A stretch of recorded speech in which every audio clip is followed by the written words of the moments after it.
Guys, आप सबका स्वागत है एक बार फिर से मेरे अपने YouTube channel me and my YouTube classes.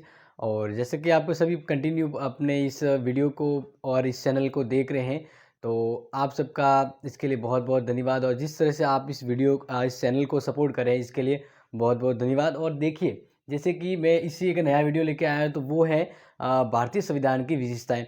तो ये वीडियो बहुत ही इंपॉर्टेंट होगा, जैसे मैं हर बार कहता हूँ। क्यों? क्योंकि अब मैं जो कंटिन्यू जो भी वीडियो बना रहा हूँ यहाँ पे, और वो जो अभी इस चैनल पे अपलोड हो रहे हैं, वो स्पेशली जैसे रीट के लिए, तो रीट के लिए जो पॉलिटिकल से संबंधित जितने भी क्वेश्चन आएंगे, ठीक है ना, पॉलिटिकल संबंधित जितने भी क्वेश्चन आएंगे, समझ लीजिए 10 नंबर के क्वेश्चन है, तो वो इस लेसन के अकॉर्डिंग लगभग आपके पूरे हो जाएंगे। तो मैं भी यही प्रयास कर रहा हूँ कि मैं भी, क्योंकि जब मैं भी रीट की तैयारी कर रहा हूँ, तो मैं भी ऐसा चाहता हूँ कि मेरे साथ आप जो इस वीडियो को देख रहे हैं, तो आपका भी बेहतर तरीके से ये जो टॉपिक है पॉलिटिकल वाला जो चैप्टर है, अच्छे से क्लियर हो जाए, ठीक है ना। तो आज हम जो संविधान को पढ़ रहे थे, तो आज जो अपना जो टॉपिक है नेक्स्ट, भारतीय संविधान की प्रमुख विशेषता है। और इस जो ये विशेषता है, इसको हम एग्जाम के पर्पज में ही यहाँ पे समझेंगे, क्योंकि एग्जाम के लिए कुछ इंपॉर्टेंट है जो अंदर से पूछे जाते हैं। और ये जनरली लगभग एग्जाम के अलावा जो स्टूडेंट है कॉलेज की या अपने 12th की जो स्टूडेंट है, इनके पॉलिटिकल सब्जेक्ट है, उनके लिए भी बहुत ही अच्छा इंपॉर्टेंट ये वीडियो होने वाला है। तो हम टाइम वेस्ट नहीं करके सीधा टॉपिक पे आ जाते हैं। तो जैसे कि आपको पता है भारतीय संविधान, ठीक है ना, भारतीय संविधान कब बन गया था? भारतीय संविधान बन गया था 26 नवंबर 1949। इस दिन भारतीय संविधान बन गया था, ठीक है ना। तो इस दिन बनने के उपरांत, ठीक है ना, इस दिन बनने के उपरांत भारतीय संविधान है वह अपने आप में दूसरे देशों से काफ़ी व्यवस्थित और विस्तृत संविधान है। तो हम यही से स्टार्ट करते हैं कि भारतीय संविधान की पहली विशेषता क्या हो जाती है, कि भारतीय जो संविधान है, भारत का संविधान, वह लिखित और निर्मित संविधान है, ठीक है ना। तो पहली हम जो विशेषता की बात कर रहे हैं, तो ध्यान रखना है, भारत का जो संविधान है लिखित एवं निर्मित संविधान है। अब इसको बहुत अच्छे से समझना है, क्योंकि हर एक जो इसकी स्पेशली जो बात है, वो यहाँ पे मैं एक एक के समझाऊंगा। तो समझना कि लिखित व निर्मित संविधान है। तो मैं इसको यहाँ पे बताना चाहूँगा कि संविधान सभा ने, भारत की संविधान सभा ने संविधान को कब स्वीकार कर दिया था? 26 नवंबर 1949 को भारतीय संविधान को स्वीकार कर लिया था।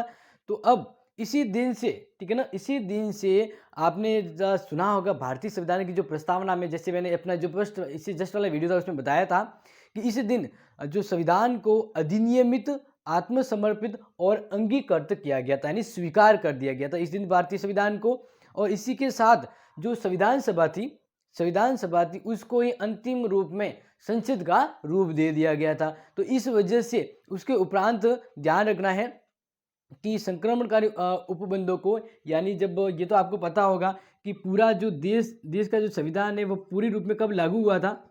26 जनवरी 1950 को लागू हुआ था। तो इसी दिन लागू हुआ था। तो इसी दिन जब लागू हुआ, तो पूरा देश संविधान का पूरा, यानी पूरा संविधान है वो लागू हो गया था उस दिन। तो अब ये ध्यान रखना है कि इस संविधान को इस दिन लागू किया, इससे पहले संविधान की कुछ धाराएं हैं वो इसी दिन लागू हो गई थी, ठीक है ना, इसी दिन लागू हो गई थी। और इसके बाद कुछ जो यानी इंपॉर्टेंट थी वो तो उस दिन लागू कर दी। इसके बाद एक महत्वपूर्ण डेट याद रखते हुए 26 जनवरी 1950 को देश का संविधान है वो लागू कर दिया गया था। तो अब हम यहाँ पे बात कर रहे हैं कि लिखित और निर्मित संविधान, लिखित और निर्मित संविधान। तो इसमें आपको ध्यान रखना है कि भारतीय संविधान का निर्माण एक विशेष संविधान सभा के द्वारा किया गया है।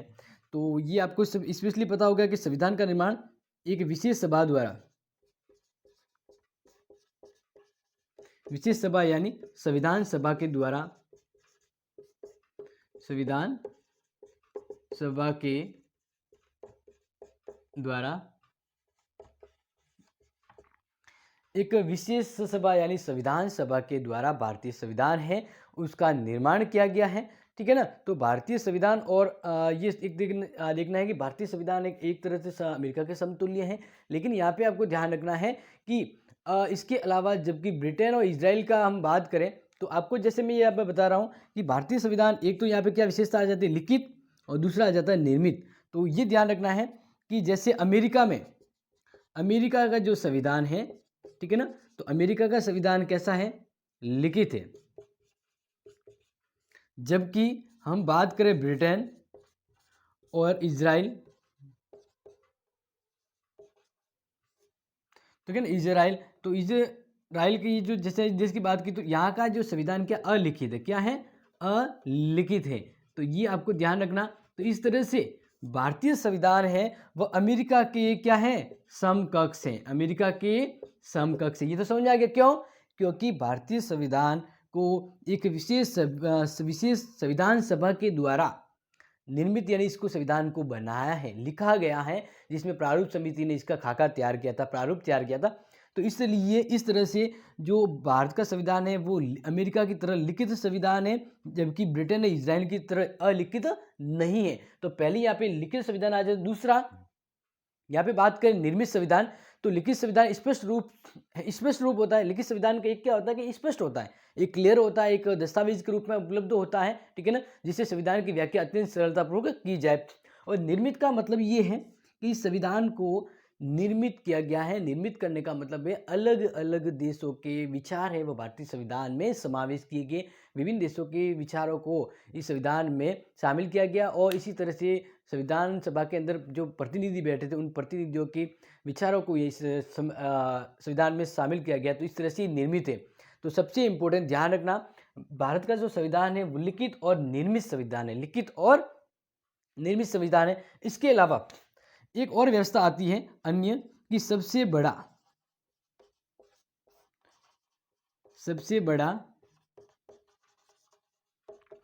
संविधान, यानी भारत का जो संविधान है वह सबसे बड़ा संविधान, विश्व में जितने भी देशों के पास या जितने भी देशों का संविधान है उसमें सबसे बड़ा है वो भारत का संविधान है। अब ये आप यहाँ पे ध्यान रखेंगे कि जब देश का संविधान बना किस दिन, यानी इस दिन जब संविधान का, जब हम यहाँ पे जो बात करें कि संविधान है, ठीक है ना, तो संविधान के द्वारा जब लागू किया गया, इस दिन को संविधान लागू कर दिया गया था, मतलब सॉरी लागू तो इस दिन किया गया था, लेकिन इस दिन कुछ महत्वपूर्ण धाराएं वो उस समय लागू हो गई थी। तो इस दिन संविधान में क्या क्या मतलब किस तरह से विस्तारित था, तो मैं आपको यहाँ पे बता देता हूँ कि सबसे बड़ा संविधान क्यों है, क्योंकि भारत के संविधान में इस दिन 395 तो अनुच्छेद थे, कितने थे, और 8 अनुसूचियां, कितनी अनुसूचियां थी, 8 अनुसूचियां थी। तो ये आपको ध्यान रखना है क्योंकि इस तरह का एक महत्वपूर्ण प्रश्न है वो आता रहता है। तो इसलिए मैं आपको यहाँ पे ये बता देता हूँ कि भारतीय संविधान है, ठीक है ना, इसके बारे में जब बात आता है तो उसमें ध्यान रखना कि जब भारतीय संविधान बना उस दिन उसमें अनुच्छेद कितने थे, 395, और 8 अनुसूचियां थी। कितनी थी, 8 अनुसूचियां थी। अब इसके बाद हम बात करें तो यहाँ पे आपको ध्यान रखना है, जैसे अमेरिका की बात करें तो अमेरिका के संविधान में कितने अनुच्छेद हैं, 7 अनुच्छेद हैं। इसी तरह हम कनाडा की बात करें तो कनाडा की 125 या 145 के आसपास क्या है, अनुच्छेद है। तो इस तरह से जितने भी देश हैं उन सभी देशों का संविधान भारत जितना व्यापक नहीं है जिस तरह से हम यहाँ पे बात करें। और अब वर्तमान तक भारतीय संविधान में संशोधन होने के बाद धीरे धीरे भारतीय संविधान है वो एक तरह से और विस्तृत हो रहा है। तो वर्तमान की लगभग हम बात करें तो भारतीय संविधान में वर्तमान में कितने अनुच्छेद हैं, ठीक है ना, आपको ध्यान रखना 495 के आसपास भारतीय संविधान, 95 की जब बात हम यहाँ पे बात करें 465 अनुच्छेद हो गए। कितने अनुच्छेद हो गए, अनुच्छेद, ठीक है ना, ये आप यहाँ पे ध्यान रखेंगे क्योंकि अब और ये तो पता है क्योंकि भारतीय संविधान में वर्तमान में कितने अनुसूचियां हैं, भारतीय संविधान में 12 अनुसूचियां, कितनी अनुसूचियां हैं, 12, और 22 भाग थे। कितने भाग थे, 22, जो अभी संशोधन होने के बाद भारतीय संविधान में लगभग आपको ध्यान रखना है कितने भाग हो गए हैं, 25 भाग हो गए। कितने भाग हो गए हैं, 25 भाग हो गए। लेकिन ऑथेंटिकली जब आपके एग्जाम में प्रश्न पूछा जाए कि भारतीय संविधान के अंतर्गत कितने अनुच्छेद हैं तो आपको ध्यान रखना इसको ऑथेंटिकली आप मानेंगे क्योंकि ये तो संशोधन होने के बाद इतने हुए हैं, लेकिन संविधान के अकॉर्डिंग उसको एक तो स्पेशली मतलब एक व्यवस्थित रूप में जब एग्जाम में भी आता तो आपको लिखना है 395, और कितनी अनुसूचियां हैं तो आप अनुसूचियां लिखेंगे 12, और कितने भाग हैं तो आपको लिखना है 22। ये आप ध्यान रखेंगे। ये अभी वर्तमान इस तरह से बढ़ गए हैं, संविधान में संशोधन होने के बाद संविधान धीरे-धीरे बढ़ गया, लेकिन आपको एग्ज़ाम के अकॉर्डिंग जब पूछे जाए तो आपको ध्यान रखना है, जैसा मैंने कहा है वैसा ही ध्यान रखें। क्योंकि साथ ही साथ मैं बता रहा हूँ कि एग्ज़ाम स्पेशली ये वीडियो होने वाला है, तो इसलिए आप विशेष तौर पे इसको ध्यान रखें। तो ये तो हो गया भारतीय संविधान निर्मित और लिखित संविधान है और विश्व का सबसे बड़ा संविधान है, ठीक है ना? ये गौरवपूर्ण बात होगी भारत के लिए। अब विश्व के सामने एक विस्तारपूर्ण हम इस देश के संविधान की हम बात यहाँ पे चर्चा कर रहे हैं। तो यहाँ पे हम पहली और पहली के साथ दूसरी विशेषताओं को हम यहाँ पे समझ लिया है। इसके बाद मैं आपको यहाँ पे बताता हूँ। तो नेक्स्ट मैं आपको वही विशेषताओं के बारे में यहाँ पे बात करूँगा जिसका एग्जाम में लगभग प्रश्न आने के चांसेज रहते हैं, ठीक है ना? तो नेक्स्ट हम यहाँ पे बात करें तो आपको ध्यान रखना है, क्योंकि दूसरी विशेषता तो हमने पढ़ ली। दूसरी विशेषता क्या पढ़ी? भारत का जो संविधान है विश्व का सबसे बड़ा संविधान है, ठीक है ना? तीसरी भारतीय संविधान की विशेषता क्या है कि संविधान की एक प्रस्तावना है। संविधान की प्रस्तावना। और वैसे अगर आपको ध्यान है तो मैं प्रस्तावना के बारे में एक बड़ा सा स्पेशली एक वीडियो भी बनाया है जिसमें लगभग पूरी तरह से समझा दिया कि प्रस्तावना क्या है, किसके द्वारा इसको रखा गया स्टार्टिंग में और इसमें क्या क्या शब्द है और प्रस्तावना को सार रूप में क्या किस लिए महत्व दिया जाता है। तो इसके बारे में थोड़ा बहुत मैं यहाँ पे मैं समझाऊंगा। तो आपको ध्यान रखना है कि प्रस्तावना को संविधान सभा में सबसे पहले नेहरू के द्वारा प्रस्तावित किया गया था। पंडित नेहरू ने प्रस्तावना का खाका है सबसे पहले संविधान सभा में रखा था। तो ये आपको ध्यान रखना है। प्रस्तावना को बनी उससे पहले एक प्रस्ताव के रूप में रखा गया था नेहरू जी के द्वारा। 13 दिसंबर 1946 को प्रस्ताव रखा गया था प्रस्तावना का यानी उद्देशिका का, और ये प्रस्ताव पास हो गया था 22 जनवरी 1947 को। और इस दिन पास होने के बाद प्रस्तावना के तौर पंडित जवाहरलाल नेहरू ने इसके तहत उद्देश्य बताया कि संविधान बनाने का उद्देश्य क्या है और हम क्या लक्ष्य डिसाइड करेंगे। तो ये बातें इस प्रस्तावना के संदर्भ में आती हैं। अब ध्यान रखना कि प्रस्तावना में संशोधन नहीं किया जाता है और प्रस्तावना संविधान का एक भाग है। लेकिन अब ध्यान रखना कि एक केशवानंद बनाम जो मामला हुआ था, केशवानंद बनाम विवाद था, ठीक है ना, विवाद 1973। तो 1973 के फैसले को आज तक मान्य किया गया है, ठीक है ना। और इसके तहत अभी तक ये कहा गया कि जो संसद है वो भारतीय संविधान की प्रस्तावना में संशोधन कर सकती है। ये आपके एग्जाम में आए तो याद रखना है कि केशवानंद बनाम भारतीय विवाद के संदर्भ में समझा गया कि जो प्रस्तावना है वह संविधान का एक अंग है और संसद इसको संशोधन कर सकती है, लेकिन बहुत ही कठिन जो के प्रोसेस रखा गया है। तो इसीलिए संविधान की प्रस्तावना को संशोधन करना बहुत ही मुश्किल हो गया और संविधान की प्रस्तावना को एक बार संशोधन किया गया है। तो इसके तहत इसकी संशोधन की प्रक्रिया है बहुत ही कठिन रखी गई है, ये आपको ध्यान रखना है। मैं पहले ही बता देता हूँ क्योंकि एग्जाम के पर्पज में आपको पूछा जा सकता है। क्या पूछा जा सकता है कि भाई भारतीय संविधान की जैसे हम बात करें तो भारतीय संविधान में ये प्रश्न आ जाता है कि संविधान की प्रस्तावना को संशोधित किया जा सकता है या नहीं। तो संविधान की प्रस्तावना को संशोधित लगभग नहीं किया जाता, लेकिन केशवानंद बनाम भारतीय विवाद के समय स्पष्ट कर दिया गया कि कोई राष्ट्रीय महत्व का जब प्रश्न हो तभी प्रस्तावना को छेड़ा जाए, अदरवाइज इसको संशोधित करने का अधिकार नहीं है। तो अब तक आप ध्यान रखेंगे प्रस्तावना में एक बार संशोधन हुआ है।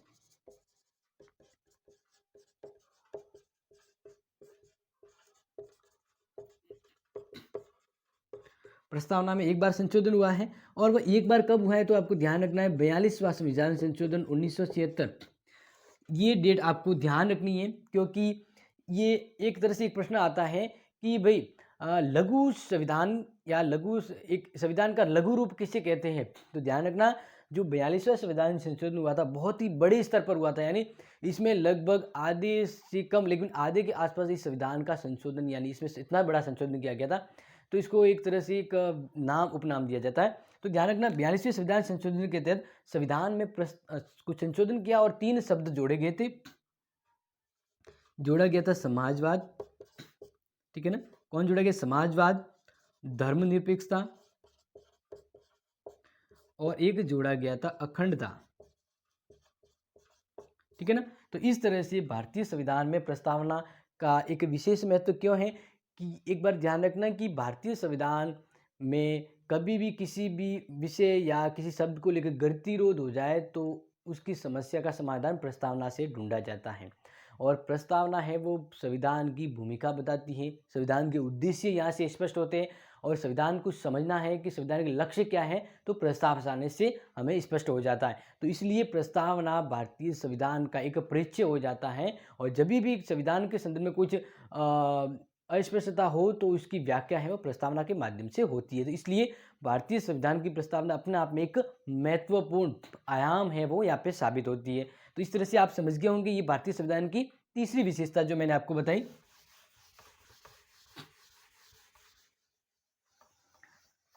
तो नेक्स्ट हम बात करें भारतीय संविधान की। जब हम विशेषताओं की बात करें तो आपको ध्यान रखना कि भारतीय संविधान की जो विशेषता है वह दूसरे देशों से काफ़ी अलग है। इसलिए भारतीय संविधान के बारे में ये विशेष तौर पे प्रश्न आ सकता है, ये विशेष तौर पे प्रश्न आ सकता है कि भारतीय संविधान की प्रस्तावना में ऐसा क्या है जो दूसरे देशों की प्रस्तावना से अलग है। तो अब नेक्स्ट हम आ जाते हैं भारतीय संविधान की चौथी विशेषता के ऊपर। और चौथी विशेषता हम यहाँ पे समझे कि भारतीय संविधान की चौथी विशेषता क्या है। तो भारतीय संविधान में विभिन्न संविधानों का समावेश, ये इंपॉर्टेंट है।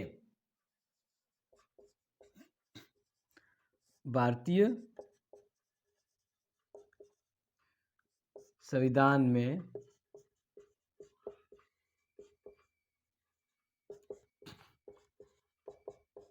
विभिन्न देशों के संविधान का समावेश। और ये जो वीडियो आप देख रहे हैं तो मैं बता देता हूँ कि इस विशेषता को जो हम पढ़ रहे हैं जिसमें ये लिखा गया है कि भारतीय संविधान में विभिन्न देशों के संविधान का समावेश किया गया है, यानी भारतीय संविधान में कुछ विशेष प्रावधान है वह दूसरे देशों के संविधान से अपने देश में शामिल किए गए हैं। तो इस विशेषता के आधार पर एक पूरा अलग स्पेशली वीडियो बनाया है कि भाई भारतीय संविधान में किन किन देशों से क्या विचार है वो भारतीय संविधान में सम्मिलित किए गए हैं।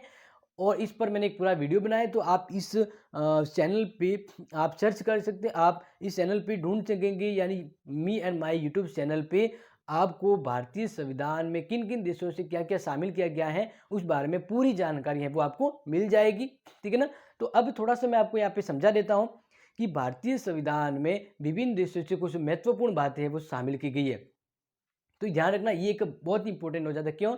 क्योंकि भारतीय संविधान भारतीय संविधान निर्माताओं ने विभिन्न देशों के संविधान का अध्ययन किया है और जो दूसरे देशों के संविधान से इंपॉर्टेंट और सही लगा वो भारतीय संविधान में कुछ चेंजेस करते हुए भारतीय संविधान में उनको शामिल किया गया है। तो इसलिए भारतीय संविधान दूसरों की महत्वतापूर्ण एक विशेषता है वो भारतीय संविधान में ली गई है। तो भारतीय संविधान एक तरह से कमियों से दूर होकर एक बहुत अच्छी विशेषता संपन्नपूर्ण एक संविधान है वो बन जाता है, क्योंकि बहुत अच्छी खासी विशेषता है भारतीय संविधान में वो एक दूसरे देशों के चलन के आधार पे स्वीकार की जाती है। तो देखिए ये आपको ध्यान रखना विभिन्न देश, तो मैं आपको बता दूं लगभग 9 देश से जिनके देश से या उनके देश से भारतीय संविधान में उनके जो विचार है वो भारतीय संविधान में शामिल किए गए हैं। तो अब ये यहाँ पे ध्यान रखना कि अगर आपको याद रखना है कि ऐसे कैसे याद रखें कि वो 9 देश है वो कौन कौन से हैं, तो आपको मैं ट्रिक बता देता हूँ और ट्रिक पहले उसमें दी हुई है कि यहाँ पे लिखा हुआ था आबिद रुक जा अमेरिका चलते हैं। तो इस तरह का एक ट्रिक थी जिसको आप वीडियो में देखेंगे तो वहाँ से आपको पूरा मिल जाएगा। तो जो 9 देश है उनके देशों से भारतीय संविधान में विशेष गुण लिए गए। जैसे हम कुछ यहाँ पे मैं स्पेशली जैसे बात करूँ तो आप ध्यान रखिए कि जैसे नीति निर्देशक तत्व,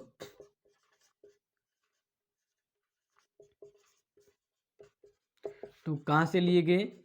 आयरलैंड से। ठीक है। इसी तरह हम बात करें मूल अधिकार, जो भारतीय संविधान की क्या है विशेषता है, मूल अधिकार। ठीक है ना, ध्यान रखिए। तो मूल अधिकार कहाँ से लिया गया है? अमेरिका से। ठीक है ना, ध्यान रखेंगे। इसके अलावा जो न्यायिक पुनरावलोकन है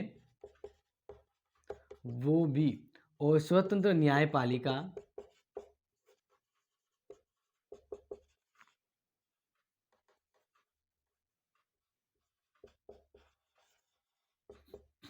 तो तो ये जो बात है भारतीय संविधान में न्यायिक पुनरावलोकन और न्यायपालिका की स्वतंत्रता मूल अधिकार ये अमेरिका से लिए गए हैं।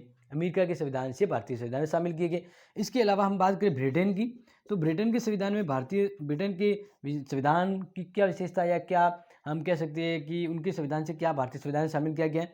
तो संसदीय व्यवस्था ये आपको ध्यान रखना है। संसदीय व्यवस्था इस तरह की जैसे हम बात करें तो अलग अलग सबकी है। तो जैसे रूस की है, तो रूस का है जो हम बात करें तो मूल कर्तव्य लिया गया है, ठीक है ना। इसी तरह यहाँ पे ऑस्ट्रेलिया से समवर्ती सूची ली गई है और दक्षिण अफ्रीका से संविधान संशोधन करने की प्रक्रिया ली गई है। जर्मनी से आपातकाल की व्यवस्था ली गई है, दक्षिण अफ्रीका संविधान संशोधन की। तो ऐसे विभिन्न देशों के संविधान से कुछ विशेष कह सकते हैं विचार है या कह सकते हैं उनके संविधान की कुछ ऐसी बातें हैं जो भारतीय संविधान में शामिल की गई है। तो इस वजह से भारतीय संविधान की विशेषता क्या हो जाती है कि उन सभी देशों के कुछ महत्वपूर्ण विशेष जो कह सकते हैं विचार है वो भारतीय संविधान में शामिल करने से भारतीय संविधान एक अद्वितीय रूप में आ जाता है, दूसरे देशों से काफ़ी कह सकते हैं कि एक योग्यतापूर्ण और एक नॉर्मली जैसे कहते हैं कि क्या है कि इस संविधान में दूसरे देशों के कुछ विशेष गुण शामिल किए गए हैं, तो इसलिए अनुभवी वाला सिद्धांत क्या हो गया, अनुभव वाला। तो इसलिए ये होगी अपनी चौथी विशेषता, भारतीय संविधान में विविध देशों से क्या क्या शामिल किया गया है, तो यहाँ पे हमने डिस्कस कर दिया शॉर्ट में। नेक्स्ट यहाँ पे देखें भारतीय संविधान की पांचवी विशेषता। भारतीय संविधान की पांचवी विशेषता क्या है, तो वो आपको यहाँ पे समझना मैं बता रहा हूँ। तो आपको ध्यान रखना है भारतीय संविधान की पांचवी विशेषता कठोर और लचीलेपन का समन्वय।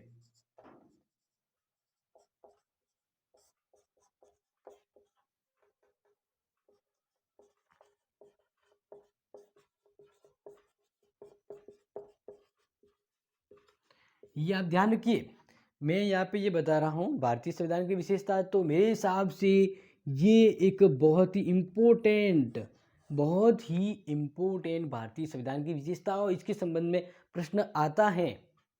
भारतीय संविधान की विशेषता के संबंध में प्रश्न आता है और इसके अलावा ये जो विशेषता है इससे संबंधित प्रश्न जरूर आता है, छोटा बड़ा प्रश्न आता रहता है। अब इससे क्या प्रश्न बनेगा, तो ध्यान रखना भारतीय संविधान संशोधन की प्रक्रिया कौन से अनुच्छेद के तहत होती है।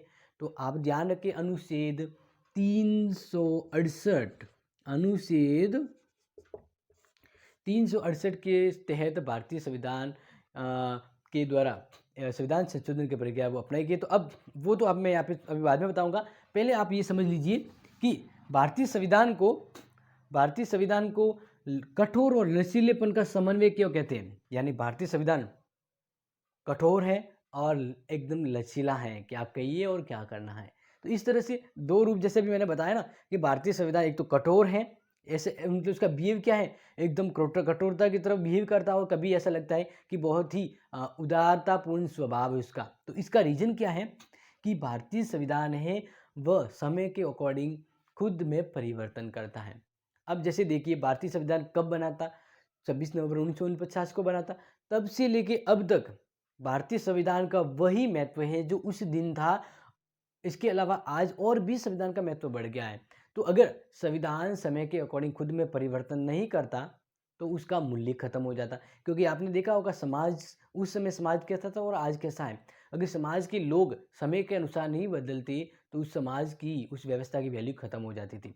तो इसी तरह संविधान ने अपनी वैल्यूता को, अपना महत्व बनाए रखने के लिए अपन कुछ संविधान में संशोधन को स्वीकार किया। इस तरह संविधान वर्तमान में भी उतना ही महत्वपूर्ण है। तो अब टॉपिक पे आ जाइए और टॉपिक में बता रहा हूँ कि भारतीय संविधान में संशोधन की प्रक्रिया के द्वारा ही हम भारतीय संविधान को कठोर और लचीलेपन का समन्वय कहते हैं। मतलब कुछ भारतीय संविधान में कुछ तो ऐसी धाराएं हैं जिसको एक साधारण कानून के जैसे कानून बनाते हैं साधारण, वैसे भारतीय संविधान में संशोधन भी कर सकते हैं। तो इस तरह से तो हो गया भारतीय संविधान में संशोधन करने का जो तरीका है वो ईजी है, यानी भारतीय संविधान लचीला हो गया। और दूसरे ऐसे भारतीय संविधान कुछ ऐसी धाराएं ऐसे एक्ट आते हैं जिसमें संविधान के संशोधन करने का जो तरीका बहुत हार्ड वाला है। क्यों? क्योंकि कुछ ऐसे महत्वपूर्ण राष्ट्रीय महत्व के एक्ट हैं जिसमें जल्दी से संशोधन नहीं होना चाहिए। तो इसके लिए संविधान संशोधन की प्रक्रिया बहुत ही हार्ड रखी गई है। तो इस तरह से भारतीय संविधान में संशोधन करने की प्रक्रिया हार्ड है और एक तरह ईजी है, और कुछ ऐसे है कि दोनों का मिश्रण भी पाया गया। तो इस वजह से भारतीय संविधान में संशोधन के आधार पे भारतीय संविधान को लचीला और कठोरता का मिश्रण कहते हैं। अब आगे इसमें देखिए, जैसे ब्रिटेन के संविधान की बात करें हम,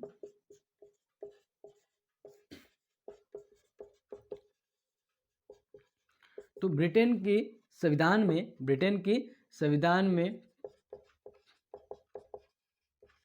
संशोधन, ब्रिटेन के जब संविधान में संशोधन है, साधारण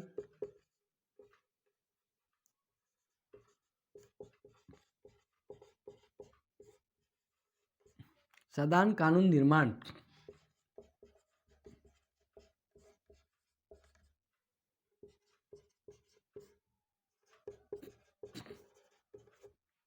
यानी आपको ध्यान रखना कि ब्रिटेन में संविधान संशोधन का जो तरीका बहुत सिंपल है।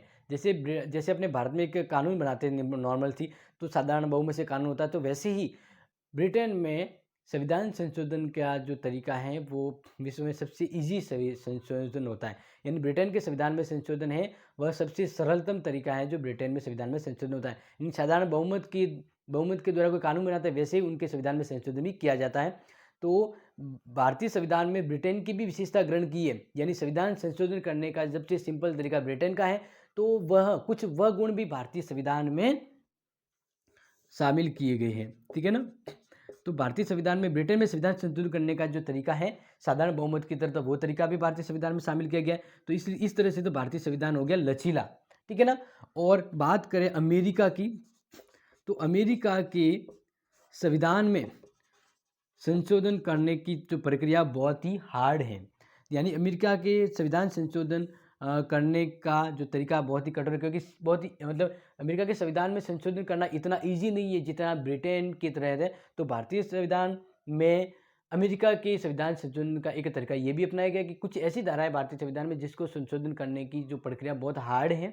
तो इस तरह से भारतीय संविधान में संशोधन करने के दो तरीके, दोनों का समन्वय है। एक तो ऐसी कुछ धाराएं जिसमें जल्दी से संशोधन हो जाता है, और कुछ ऐसी धाराएं जो भारतीय संविधान है जिसमें संशोधन बहुत इजी तरीके से हो जाता है। तो इस तरह से इजी हो जाता था तो लगेगा, और भारतीय संविधान में संशोधन करना बहुत कठिन होता है। तो इस तरह से भारतीय संविधान कठोर भी होता है, और ये कठोरता का गुण है वो अमेरिका के संविधान की तरफ भारत में अपनाया गया, और लचीलेपन का है वो ब्रिटेन की तरफ अपनाया गया। तो अब मैं आपको बता देता हूँ कि भारतीय संविधान में संशोधन करने के दो तरीके हैं।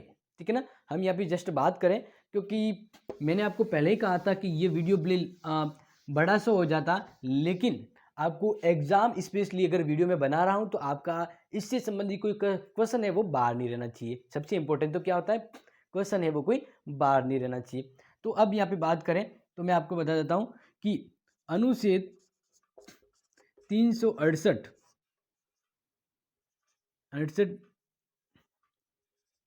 के अनुसार संविधान में संशोधन होता है, और इसके लिए यानी अनुच्छेद 368 में दो तरीके बताए हैं। अनुच्छेद 368 में संविधान संशोधन करने के दो तरीकों का उल्लेख किया गया है।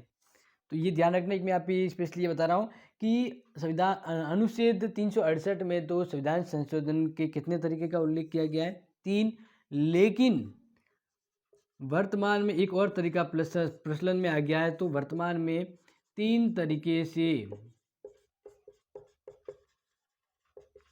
संविधान संशोधन होता है, यानी 2 तरीके तो वही है, तीसरा एक तरीका है जो इसमें शामिल नहीं है। यानी संविधान संशोधन के 2 तरीकों का तो उल्लेख है, लेकिन तीसरा तरीका वो संविधान के अनुच्छेद 368 में उल्लेख नहीं है। तो वो अब यहाँ पे मैं आपको बता रहा हूँ कि भारतीय संविधान के अंदर संशोधन करने की जो 3 तरीके हैं वो कौन कौन से हैं, जिसके आधार पे हम कहते हैं कि भारतीय संविधान है वह कठोर भी है और लचीला भी है और दोनों का समन्वय भी है। ठीक है ना। तो हम यहाँ पे जस्ट आगे बात करते हैं। तो आपको इस वीडियो को पूरे अच्छे से देखना है, और अगर ये वीडियो अच्छा लग रहा हो, आपको लग रहा है कि ये जो मैं समझा रहा हूँ आपको दिमाग में एकदम चिपक रहा है, जम रहा है, आपके दिमाग में अच्छे से समझ में आ रहा है, तो आपका दायित्व क्या है, इस वीडियो को आपके सभी जो कनेक्टिंग पीपल्स उन सभी को शेयर करें, और सबको कहें कि इस वीडियो को लाइक करें, सब्सक्राइब करें, ताकि जब वीडियो को सपोर्ट मिलेगा तो और बेहतर है वो मैं यहाँ पे प्रयास करूँगा आपके सामने इसी तरह की वीडियो लाने का। तो देखिए यहाँ पे जो संविधान संशोधन के 3 तरीकों की हम चर्चा करेंगे, ठीक है ना। 3 टाइप कौन से संविधान में संशोधन के, ठीक है। तो पहला तरीका जो संविधान में संशोधन करने का है वह है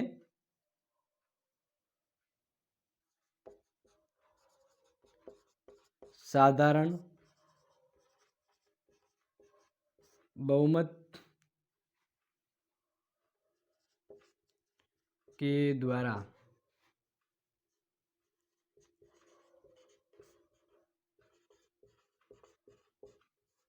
साधारण बहुमत के द्वारा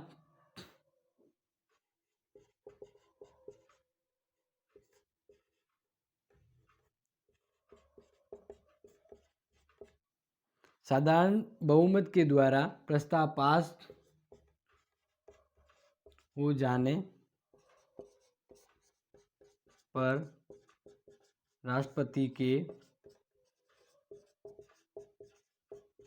हस्ताक्षर के उपरांत संशोधन हो जाता है। यानी यहाँ पे मैंने हाईलाइट में किया है, जैसे भारत के लोगों के लिए जो कानून निर्माण होता है, भारत के लोगों के लिए जिस तरह से कानून का निर्माण किया जाता है जो साधारण बहुमत के तहत ही होता है। तो भारतीय संविधान में कुछ ऐसे धारा, कुछ ऐसे एक्ट है जिसमें साधारण कानून निर्माण की तरह ही प्रोसेस लगाया जाता है और भारत के संविधान में संशोधन किया जाता है, ठीक है ना।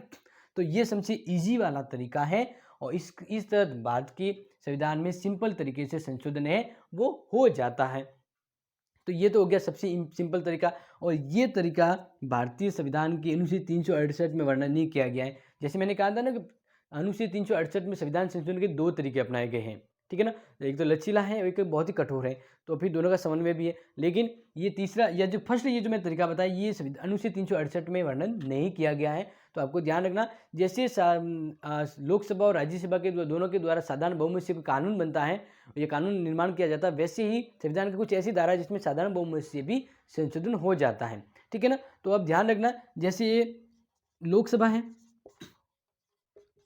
और राज्यसभा और इसके बाद आ जाता है राष्ट्रपति, ठीक है ना। तो अब यहाँ पे ध्यान रखना, लोकसभा और राज्यसभा, तो कोई भी प्रस्ताव है वह जब इनके पास आ जाए, कोई भी प्रस्ताव इनके पास आ जाए तो उनके साधारण बहुमत के द्वारा, जैसे मान लीजिए कि 100 है, तो 100 में तो 51 लोग भी अगर हाँ कर देते हैं तो बहुमत मिल गया लोकसभा से, तो यहाँ से वो प्रस्ताव है वो कहाँ जाएगा, फिर राज्यसभा में जाएगा। और यहाँ के मान लीजिए 50 सदस्य, 50 में से 26 सदस्य अगर कहते हैं हाँ ये होना चाहिए, तो इस तरह से मतलब यहाँ से भी बहुमत मिल गया, यहाँ से भी मिल गया, तो ये प्रस्ताव फिर जाएगा राष्ट्रपति के पास और राष्ट्रपति इस पर क्या करेगा, हस्ताक्षर करेगा। तो ये यहाँ पे ध्यान रखना, साधारण बहुमत से संविधान में संशोधन होता है। तो ये सबसे सिंपल तरीका होता है और ये कुछ विशेष धाराओं के लिए इस तरह का संविधान में संशोधन है होता है और ये आपको यहाँ पे ध्यान रखना है। नेक्स्ट हम बात करें यहाँ पे, तो मैं आपको बता देता हूँ कि ऐसे कुछ और भी हैं जिसकी हम चर्चा करेंगे कि कौन से ऐसे एक्ट है जिसमें संशोधन सिंपल तरीके से। देखो, तो अब ये तो आपको पता लग गया कि संविधान की साधारण बहुमत की तरफ भी संशोधन हो जाता है संविधान में। ऐसी कौन कौन सी धारा है तो मैं आपको बता देता हूँ। अनुच्छेद 2, 3 और 4, अनुच्छेद 2, 3 और 4, ठीक है ना। जैसे मैं आपको यहाँ पे बता रहा हूँ, तो अनुच्छेद 2 और 3 और 4 ये क्या है आपको ध्यान रखना है। नए राज्यों का निर्माण करना हो, राज्यों की किसी सीमा में परिवर्तन करना हो या किसी राज्य का नाम परिवर्तन करना हो, ठीक है ना। तो इस तरह से इनके यानी अनुच्छेद 2, 3 और 4 इनमें संशोधन करना हो, ऐसे बहुत से हैं, इनमें संशोधन करना हो तो संविधान संशोधन की प्रक्रिया है वो साधारण बहुमत से संपन्न हो जाती है। तो और जैसे बात करें तो आपको ध्यान रखना है कि अनुच्छेद 169 है, इसके तहत भी संविधान में संशोधन करने का प्रक्रिया सबसे इजी है और वो क्या है, साधारण बहुमत से, ठीक है ना। और दूसरी बात करें अनुच्छेद 100 का उपखंड 3, अनुच्छेद 106, 105, 118, 120, 124, 135, 348, तो ये जो जैसे मैं बता रहा हूँ तो ये ऐसे अनुच्छेद है जिसमें संविधान संशोधन का सबसे सिंपल तरीका अपनाया जाता है, साधारण बहुमत से। ये आपको समझ में आ गया। इसके बाद मैं आपको दूसरा तरीका बताता हूं जिसके तहत संविधान यानी जिसका वर्णन अनुच्छेद 368 में भी किया गया है। यानी संविधान में संशोधन करने का जो दूसरा तरीका है वो यहाँ पे हम बात करते हैं। तो दूसरा तरीका है दोनों सदनों के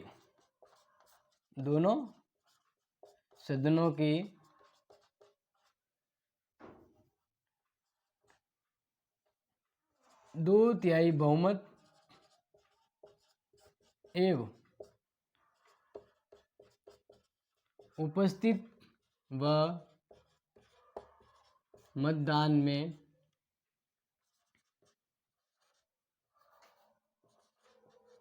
भाग लेने वाले सदस्यों के बहुमत से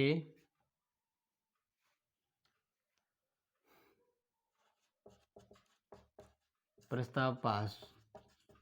तो अब देखिए दूसरा तरीका क्या है कि दोनों सदनों का कितना बहुमत होना चाहिए। दोनों सदनों में 2/3 बहुमत से अगर कोई प्रस्ताव पारित हो जाता है, 2/3 बहुमत, तो 2/3 बहुमत है वह साधारण बहुमत से हार्ड होता है, ठीक है ना।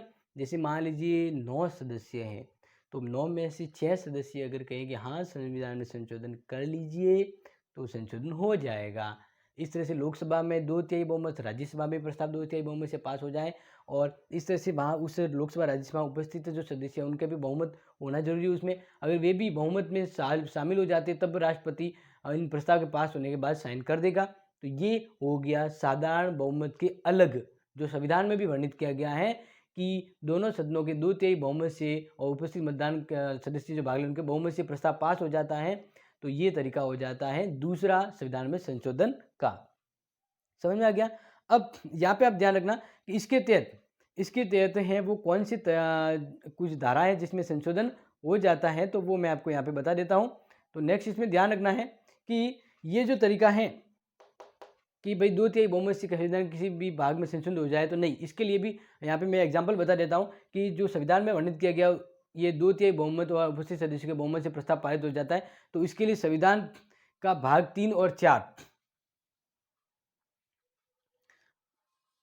भाग 3 और भाग 4 इनमें अगर संशोधन करना है, समझ लीजिए प्रश्न आ सकता है कि भाई संविधान का संशोधन करने का जो दूसरा तरीका है, या फिर ऐसे कि संविधान में दोनों सदनों के या जो सदन है उनके 2/3 बहुमत से प्रस्ताव पारित हो जाए, तो प्रस्ताव पारित होने के बाद राष्ट्रपति साइन करता है। तो ऐसी कौन सी धारा है, कौन सी भाग है जिसमें संविधान में संशोधन हो सकता है। तो ध्यान रखना, वेरी इंपॉर्टेंट एग्जाम पर्पज के लिए, कि संविधान के भाग 3 और 4 में दोनों सदनों को 2/3 बहुमत से प्रस्ताव उपस्थित सदस्य के बहुमत से प्रस्ताव पास हो जाता है, तो संविधान में संशोधन मान्य हो जाता है राष्ट्रपति साइन करने के बाद। तो इस तरह से इससे ये थोड़ा क्रिटिकल होता है क्योंकि 2/3 बहुमत मुश्किल से आता है। तो ये आपको समझ में आ गया होगा। नेक्स्ट हम बात करें तीसरा तरीका। नेक्स्ट आपको ध्यान रखना है तीसरा तरीका जिसमें संविधान में संशोधन करने का तरीका होता है। तो तीसरा तरीका क्या है, बहुत हार्ड तरीका। यानी यह भी ध्यान रखना है कि दोनों सदनों के 2/3 सदस्यों के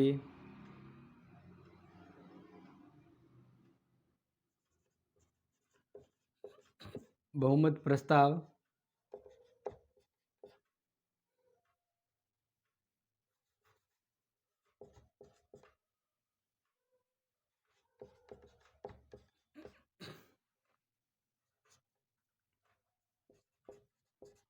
यानी इसमें सिंपल सा ध्यान रखना, जैसे मैं बता रहा हूँ तो आपको ध्यान रखना कि इसमें जो तरीका यहाँ पे जो मैं बता रहा हूँ वो है कि दोनों सदनों के 2/3 बहुमत से प्रस्ताव पास हो जाए, और उसके बाद जो भारत में जितने राज्य हैं, ठीक है ना, भारत के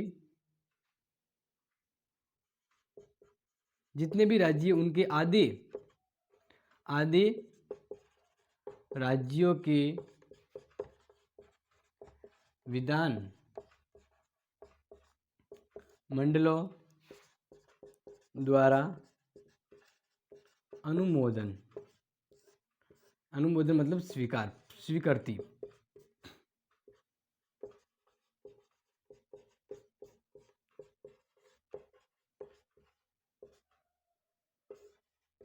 तो ये देखिए, ये सबसे हार्ड तरीका हो गया। मतलब इसमें क्या है कि अब ये यहाँ पे कहा गया है कि तीसरे तरीके में क्या गया है कि संघ, यानी संघ मतलब जो केंद्र सरकार है, संघ प्लस राज्य दोनों मिलकर संविधान के ऊपर विचार विमर्श करे और प्रस्ताव पारित करे तो संविधान में संशोधन होता है। तो ये बहुत हार्ड तरीका हो गया। क्यों?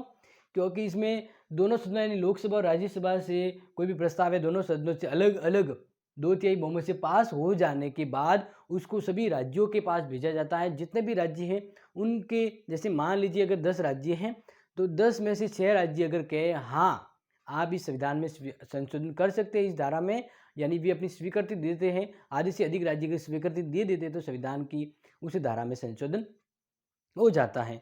तो इस तरह से बहुत मुश्किल होता है कि आधे राज्य भी किसी प्रस्ताव या किसी बात पर सहमत हो जाए, तो ये तरीका सबसे कठिन होता है और यही तरीका अमेरिका के संविधान से अपनाया गया संशोधन का। तो इस तरह से मैंने पहले ही कहा था कि ये जो हम यहाँ पे पढ़ रहे भारतीय संविधान की विशेषताओं को, तो हम 11वीं 12वीं या कहते हैं 11th 12th में या 6ठी में या जो भी पढ़े हैं वो इस तरह से भारतीय संविधान की विशेषताओं को मैं नहीं पढ़ा रहा हूँ। मैं भारतीय संविधान की विशेषताओं को किस अकॉर्डिंग पढ़ा रहा हूँ? एग्जाम पर्पज, स्पेशली एग्जाम, कि भाई एग्जाम के अंतर्गत डीपली कोई प्रश्न पूछा जाए तो आप उससे कैसे आंसर दें। तो इसलिए मैं यहाँ पे बहुत ही विस्तार से पढ़ा रहा हूँ। अगर वीडियो लॉन्ग हो रहा है तो आपको अगर इम्पोर्टेंट लगे तो एंड तक देखना है, क्योंकि ये एग्जाम स्पेशली मैं वीडियो यहाँ पे बनाता हूँ। तो अब ये यहाँ पे हो गया, यानी आज तक हमने, यानी यहाँ वीडियो अभी यहाँ पे ख़त्म हो रहा है तो भारतीय संविधान की जो विशेषता यहाँ पे हमने चर्चा की 5 विशेषता हो गई है और इसी वीडियो को यहीं पे समाप्त करके नेक्स्ट वीडियो अपना आएगा वो भारतीय संविधान की विशेषता का पार्ट नंबर 2 होगा, ठीक है ना। तो अब आपको इस अब तक पर जो पढ़ा है इससे संबंधित अगर आपको डाउट है कि सर, यानी अगर आपको डाउट लगे तो आप मुझे कह सकते हैं, कमेंट बॉक्स में मेंशन कर सकते हैं कि सर ये एक पॉइंट था जो मुझे समझ में नहीं आया है। तो आपका फीडबैक मेरे लिए बहुत ही वैल्यूबल होगा, क्योंकि हर एक आपका फीडबैक होगा उससे मुझे कुछ और परिवर्तन करने पर मोटिवेशन मिलेगा। तो आपका हर एक सुझाव मेरे लिए इंपॉर्टेंट है और हर एक का लाइक सब्सक्राइब वेरी इंपॉर्टेंट होता है मेरे लिए। तो इसलिए आप इस वीडियो को ज़्यादा से ज़्यादा लाइक शेयर एंड सब्सक्राइब करें ताकि मैं बहुत ही बेहतर तरीके से और अच्छा वीडियो आपके सामने प्रेजेंट करूँ, आपको तुरंत नोटिफिकेशन मिले। तब तक thank you and have a nice day.